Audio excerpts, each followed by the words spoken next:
নমস্কার বন্ধুরা, তোমাদের সবাইকে আমার রান্নাঘরে স্বাগত। আমি আবার এসে গেছি একটা নতুন রেসিপি নিয়ে। আজ তোমাদের দেখাবো মাছের ঝোল কিভাবে আমি করি।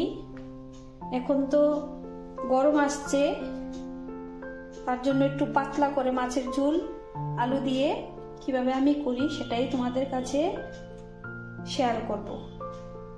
তো প্রথমে আমি এখানে মাছ নিয়ে নিলাম, তার সাথে লম্বা লম্বা করে কেটে আলু নিয়ে নিলাম, তার সাথে টমেটো নিয়ে নিলাম দুটো, আর আমার লাগবে ফোড়নের জন্য লাগবে তেজপাতা, একটা শুকনো লঙ্কা নিয়ে নিলাম, আর লাগবে কাঁচা লঙ্কা বাটা, তার সাথে কাশ্মীরি লঙ্কা গুঁড়ো একটু নিয়ে নিলাম কালারের জন্য, আর জিরে আর ধনে একসাথে বাটা, ধনে পাতা আর একটু গরম মশলা গুঁড়ো নিয়ে নিলাম, আর সাথে লাগবে একটু পেঁয়াজ বাটা। পেঁয়াজ বাটা আমি সামান্য ছোট সাইজের একটা পেঁয়াজ নিয়েছি, এটাকে পুরো মিহি করে বাটিনি, একটু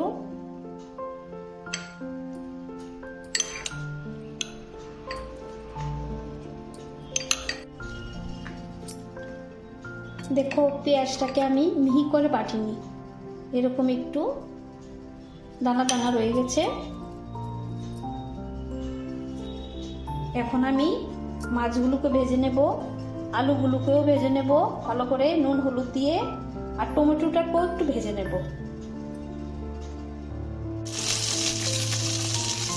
মাছটাকে আমি ভালো করে লাল করে ভেজে নিয়েছি।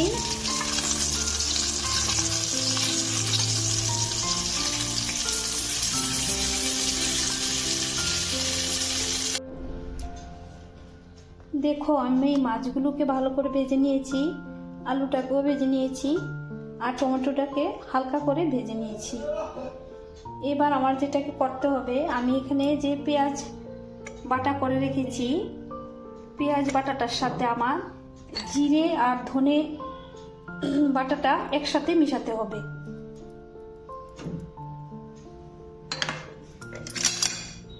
এখানে আমি আদা ব্যবহার করিনি, এখানে আদা দিলে গন্ধটা অন্যরকম হয়ে যায়, তার জন্য আমি আদা দিই না। এখানে পেঁয়াজের সাথে এটাই মেশাতে হবে, জিরা আর ধনেটা একসাথে। তোমরা চাইলে একসাথে বেটে নিতে পারো, নাহলে আলাদা করেও মিশিয়ে নিতে পারো। তার সাথে একটু নুন আর একটু হলুদ গুঁড়ো দিয়ে দেবো।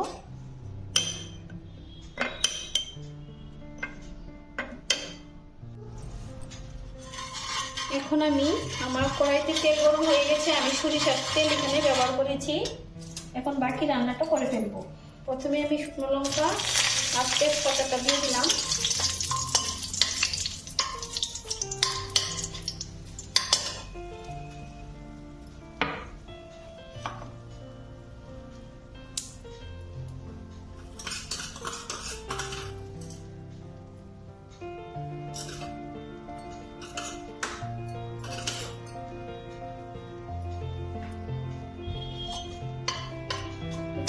ফোড়নে আমি 5 ফোড়নটা দিলাম, এখানে 5 ফোড়নটা দিলেই ভালো হবে।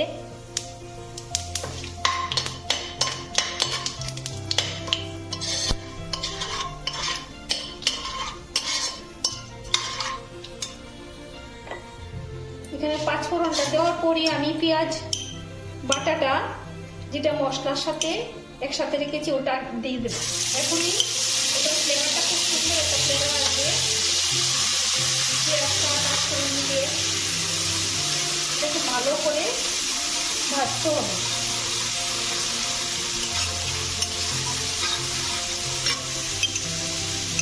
দারুণ একটা ফ্লেভার আসে 5 ফোড়ন আর পেঁয়াজের সাথে একসাথে।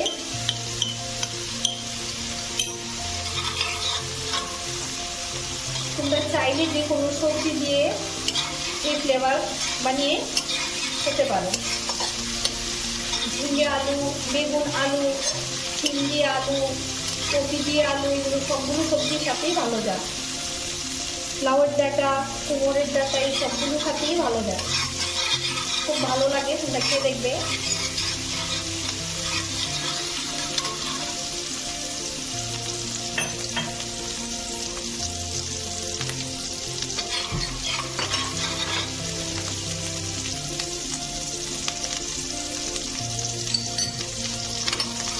পেঁয়াজটা আমার ভাজা হয়ে গেছে, এখন আমি লঙ্কা গুঁড়োটা দিয়ে দেবো।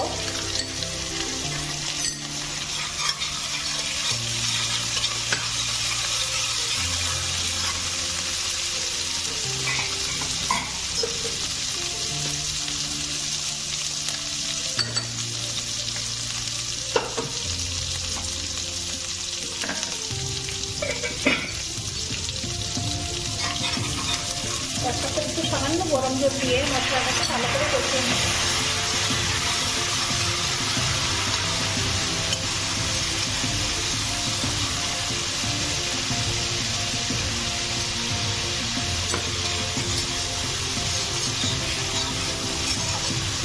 যারা পেঁয়াজ খেতে ভালোবাসে না তারা শুধু পাঁচফোড়ন দিয়েও এটা রান্না করতে পারবে।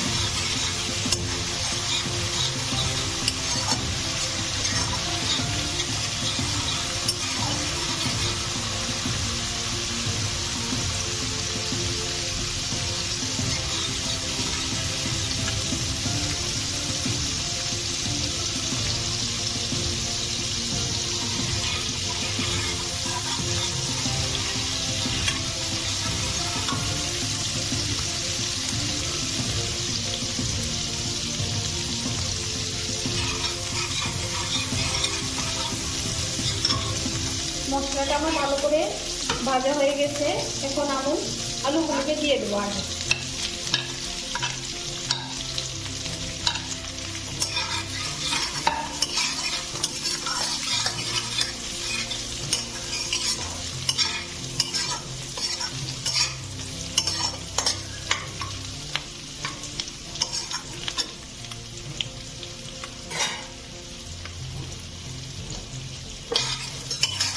আলুটা আমার মশলার সাথে ভাজা হয়ে গেছে খুব ভালো করে, এখন আমি গরম জল দিয়ে দেবো।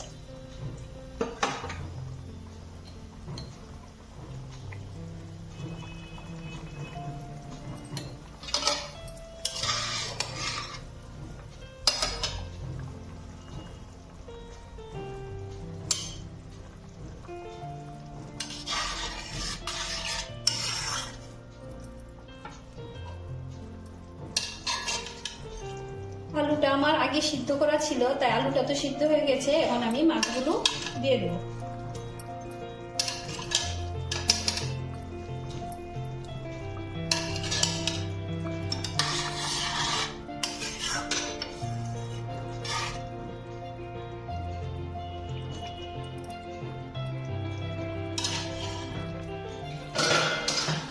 মাছটাকে দিয়ে আমি একটু ঢাকা দিয়ে দেবো।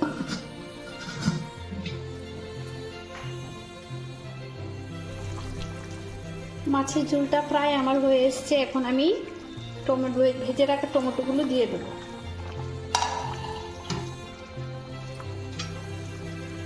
টমেটোটা দিয়ে আর একটু ফুটতে দেব মাছটা।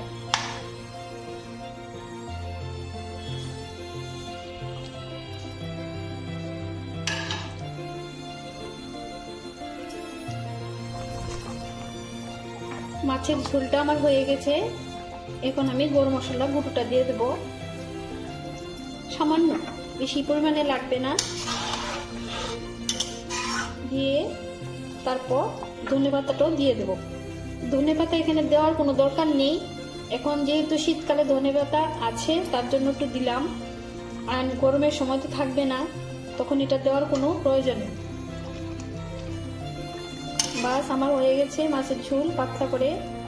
তো তোমাদের কেমন লাগলো কিন্তু অবশ্যই বাড়িতে রান্না করে খাবে। আশা করি অনেক ভালো লাগবে। দেখো ফ্লেভারটা এত ভালো লাগে আমার, ওই পাঁচফোড়নের সাথে পেঁয়াজ যে ফ্লেভারটা খুব দারুণ লাগে আমার। তো মাঝে মাঝে আমি রান্না করি এইভাবে, তোমরাও করে দেখবে, খুব ভালো লাগবে। তো আজকের জন্য এখানেই শেষ। কালকে আবার দেখা হবে তোমাদের নতুন একটা ভিডিওর সাথে। সবাই ভালো থাকবে।